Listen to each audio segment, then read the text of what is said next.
negatives. For one thing, physical therapy usually hurts, okay?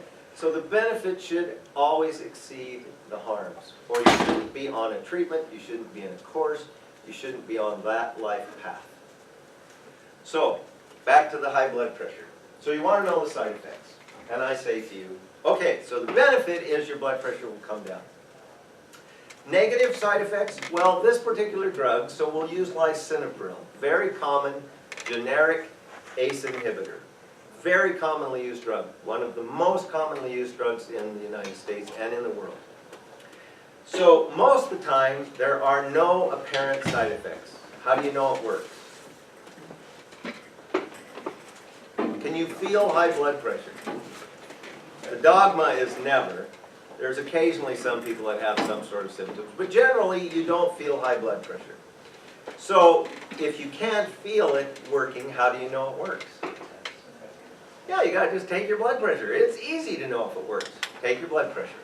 So now your average blood pressure is dropped below that 140/90, and I tell you, this is good because your risk of bad things happening has gone down. And you say, oh, by the way, doctor, my wife's not very happy with me on this drug. Why not? Well, I haven't had an erection in 3 weeks. Is that a problem? Is it? Both genders should see that as a not good thing, right? And actually, it's a pretty common side effect for high blood pressure medication. Not terribly frequent with lisinopril, but it does happen. And so the only way to know that it's benefiting the patient is to evaluate, to interview, to decide what the harms are. So in the course of doing that, I'm talking to the patient, and it turns out that his blood pressure's gotten better, side effects are not bad. But then he says, oh, by the way, I'm wondering if stress could have anything to do with my blood pressure. What's the answer? Yeah, it could. Yeah, it could. So do I just say, yes, thank you for asking, bye? Because my hand is already on the door, because he had a 15-minute appointment, and now I've been in there a half hour, and now I gotta go. Because the company said, you got to see so many patients, and the government doesn't want to pay me. Stress could be causing your problem. Good luck with that. See ya. I mean, there is a pressure to do that, but ideally a good doctor doesn't do that. I'll give you a specific example. It's 5 minutes to 9 p.m. I have a softball game at 9 p.m. I have one patient left in the Instacare. One patient. And the patient has a sore throat. And even better than that, there is a strep test that the nurse has already done on the chart that says positive. This is a 30-second no-brain visit, right? Hi, is your throat hurting? Yes. Look at your throat. Sure enough, it's red. You have strep throat. Do you want a shot or do you want pills? I think I'd rather have a shot. Great! See you later. I have my hand on the door. That kind of a doorknob, in fact. Hand on the door. And she says, by the way, doctor, I'm thinking of killing myself. Go ahead! If you're still here, talk to me tomorrow!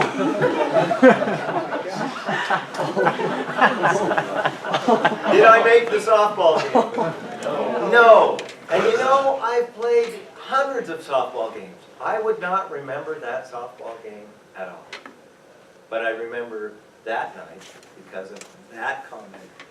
And it was so classic. By the way, doctor, I'm thinking of killing myself. And it's not even my patient, right? It's Instacare. I don't know her. I don't care about her. Except professionally, I do care, right? And so she didn't become my patient, but I know she didn't kill herself, at least not that night. And so when that patient, now back to the less dramatic, the hypertensive patient who says, by the way, I'm having stress. Okay, what is your stress? Well, it turns out my daughter, who is 11, keeps getting beat up at school. What do you mean keeps getting beat up? Every day. In fact, we had to take her to the emergency room last week with a broken arm. Did that cause you hypertension? Yeah, and what's the solution? challenge. A doctor, when you're a doctor, whatever the specialty is, you want to be that ENT who does 5,000 tonsillectomies a month, go ahead, it's good, I'm glad you're there. Right? Or the family doctor who sees something different every day. No matter who you are, there are going to be those patients that bring you incredible challenges that you have this toolbox for. And that toolbox says medicine on the front. And you open it up, and there are tools for medicine. Does that solve the bullying in school? No, dang. That's a social problem. And in my toolkit, I only have some limited social solutions. But I can listen, and I can talk, and we can brainstorm together, and we can come up with ideas, and a lot of times, it's way better than lisinopril. And there's a whole lot fewer side effects. So, let's say you come into the office right now. So, I'm guessing most of you are in your late, or in mid to late 20s, right? 20s anyway, most of you. Fair enough? Yes, no? Okay. And we check your cholesterol. Now, there's a whole argument. We could spend the rest of the time talking about cholesterol and whether it should be treated or not. But, we check your cholesterol. Normal cholesterol in our laboratory is 200 or below. And yours turns out to be 450. So it's really not marginal, it's really high. And as it turns out, every one of your male relatives has had a heart attack before he turned 40. That doesn't sound real good, does it? Okay. And I have, so you've come back in, we've done lab studies, you're back in the office, and I want to tell you what to do about your cholesterol. What should I tell you? Diet and exercise. Diet and exercise. Man, I got this pill. This pill will take care of everything. What's the problem with diet and exercise? Oh man, does it take work. How much work does it take? Too much. Well, it not only takes tons, how often do you have to be dieting and exercising? Every day. I mean, give me the pill! Because, are you guys busy now? Mm-hmm. Are you busy now? Yeah, you're busy now. Wait, you think you are maximum busy now. You have not even touched maximum busy. But you are busy, right? And if I tell you all of a sudden, we can absolutely control your risks for heart attack from your cholesterol status by exercising regularly 5 hours a week or more. Strenuous activity, do you have 5 hours to give them? Every week, unrelenting, never failing. Oh, and by the way, no more pizza. Yeah, that was it. Hope you enjoyed it. Little Caesar's last gasp, right? So the problem with diet and exercise is it really is the best. It's the best thing. How is it for depression? Really good. How is it for heart disease? Really good. What if you're having back pain all the time? Fantastic. Okay, diet and exercise is like the top prescription every time.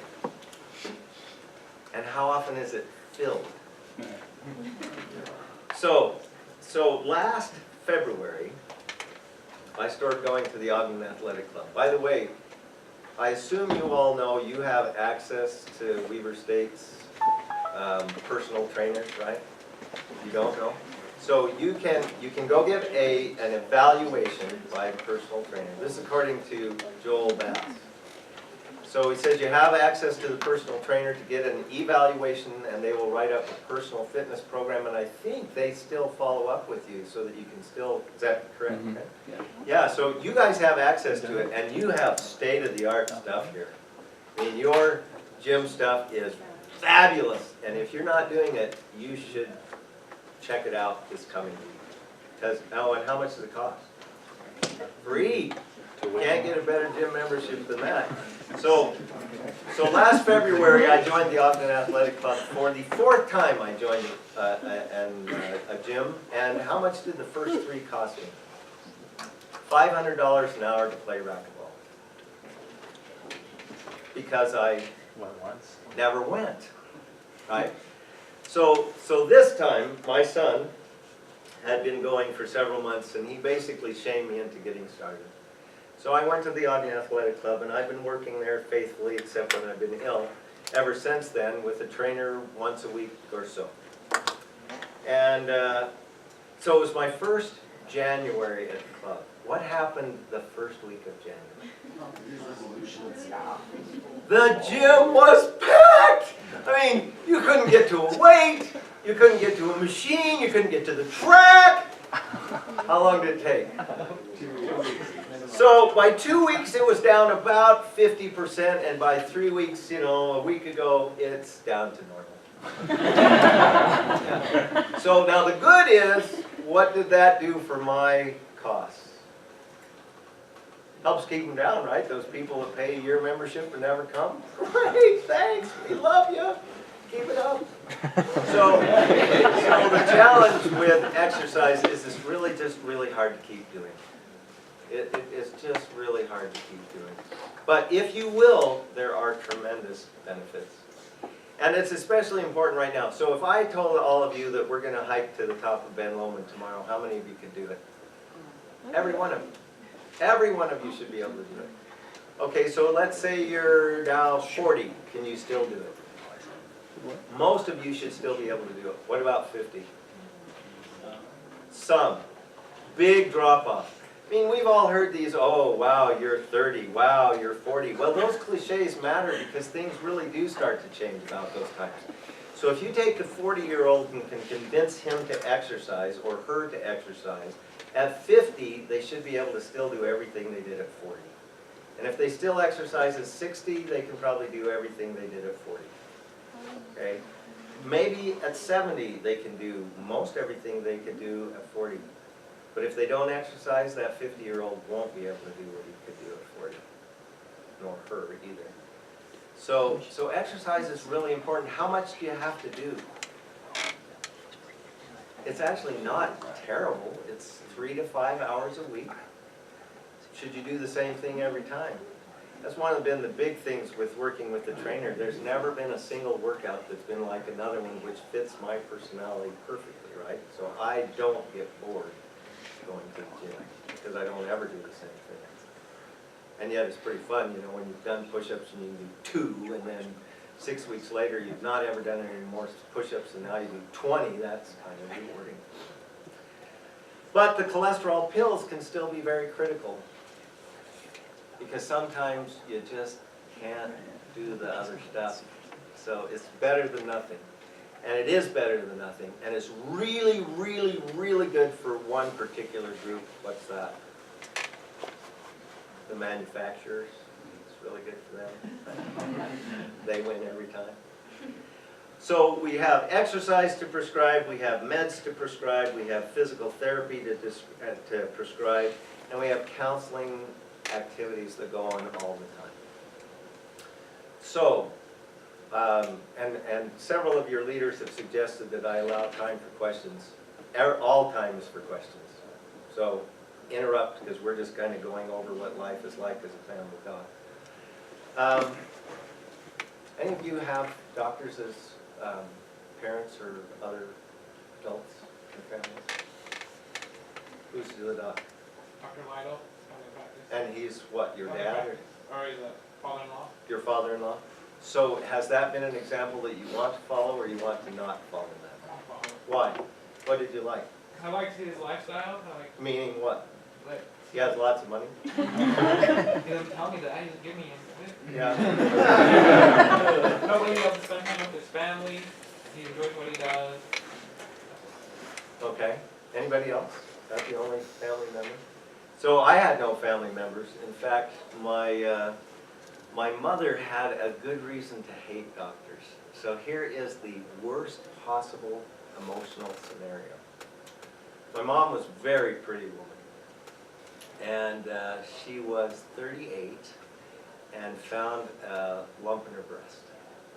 So she goes to her family doc, and the family doc says, that's a lump in your breast. Sends her to the general surgeon. And the general surgeon has an idea that it's probably cancer.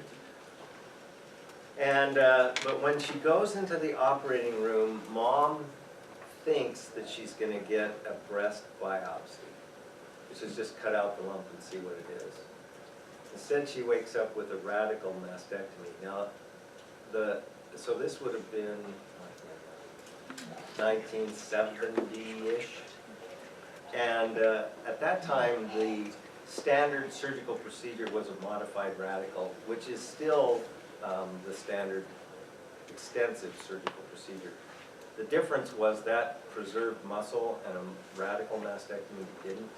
So Mom woke up with a radical mastectomy. What would that do to her? What do you think?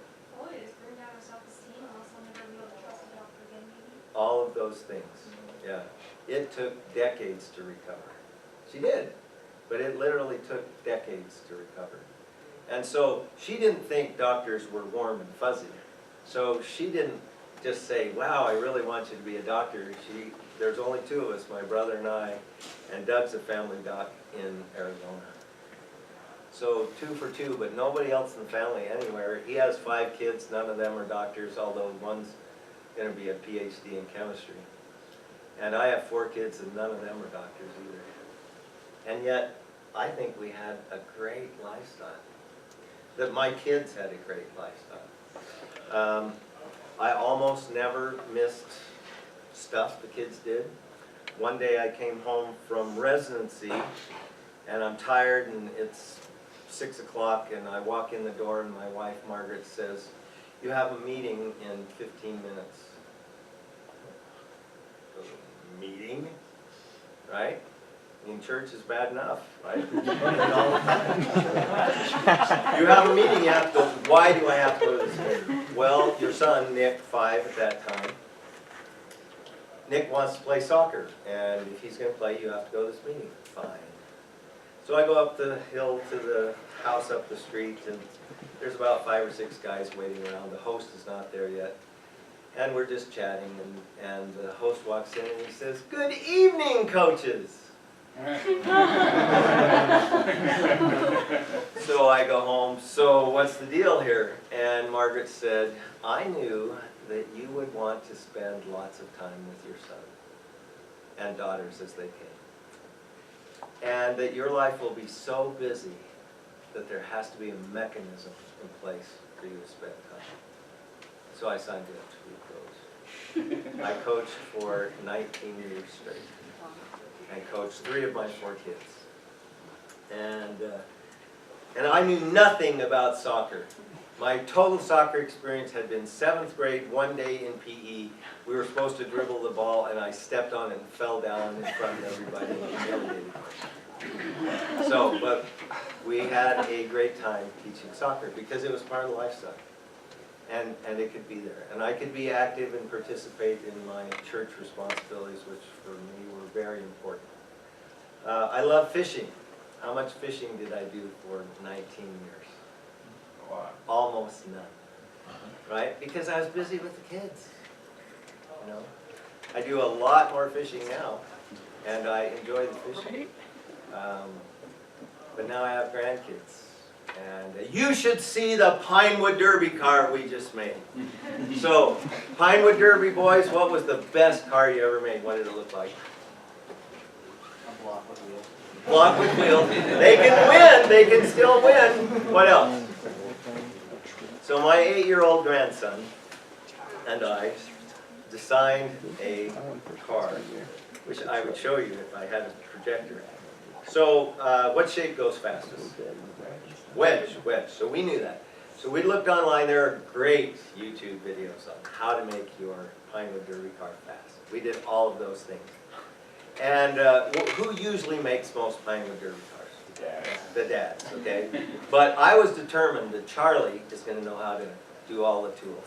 So Charlie used a power saw, chop saw, and cut the wedge without cutting off his fingers, because we built a template to hold the wedge, hold the block. So he cut the wedge. And then he designed a turret, which suggests it was what? A tank! This was a great Pinewood Derby car. So he said, you know, could we make the turret so it turns? Yes, we can. How do you think we could do that? What if we cut the dowel and that will work, Charlie? So Charlie designed everything. He painted it. The only things he didn't do were, I took a Dremel and drilled out the end of the dowel so it really does look like a cannon. And I Dremeled out the parts where the weights stay. And did we win? No, dang. The reason we didn't win was because there's a trick you're supposed to do to bend the axles. And they're supposed to be exactly 2.5 degrees. There's a device you can buy to bend the axles. How much does it cost? $92! There's no way I'm going to spend $92 to bend 4 nails! Right? So I said, close enough. Well, that made us 5th place. But he did win an award. What was the award? Coolest car ever. Yeah, so that was pretty fun. So, lifestyle, right? So I could be there for my grandchildren as well. My wife and I have gotten along pretty well, even though there's been some rough times. And that, I think, is also part of the commitment that I made, that she would be more important than medicine. Medicine has the ability to be an extremely demanding mistress. And if you let her, because she's always been called her, she will take over your life. But you don't have to do that. You can still have it. One of the fun things about family medicine is there's so many niches you can be in if you want to. So the Boy Scouts have National Jamboree. National Jamboree at that time took place at Fort A.P. Hill in Virginia, and it went from 0 population of Scouts to 35,000 who were there for 2 weeks. So you had to have an instant city. Well, in an instant city, you got to have doctors and a hospital. The Army brought in a MASH unit and created this blow-up hospital. It is so cool. And I was one of the local docs, because I could do that, right? You know, can I work in a tent? You bet. So the versatility is enormous. I went up and spent time in Alaska working with the Alaska Native Health Service and worked in Nome. You know where the Iditarod ends? You know what the Iditarod is? Okay, so I've been there. Not at that time of the year, I was there in the summer. But I've been where the Iditarod lives. And that was a blast. You know, I called Eskimos on radio telephones because the 15 villages only had contact with the doctors by radio, except once or twice a year. And one of the things you had to decide to do was when the kid was really sick, did you send the aircraft out to get them or not? Because even though the FAA said it's not safe to fly, you can't fly, they would go anyway if you said go. So you had to decide, were you going to potentially kill the nurse, the pilot, and the child, or not? They don't teach you that in medical school. You know, so incredible stuff. And a final kind of thought, and I'll leave time for questions. How many days in my practice have I awakened and said, I don't want to? Never. There's been days I said, oh, I would rather go fishing today. Okay, but never, I don't want to go to work. Because there's those miserable staples and I've got to pull more on. You know, every day has been a new adventure, has been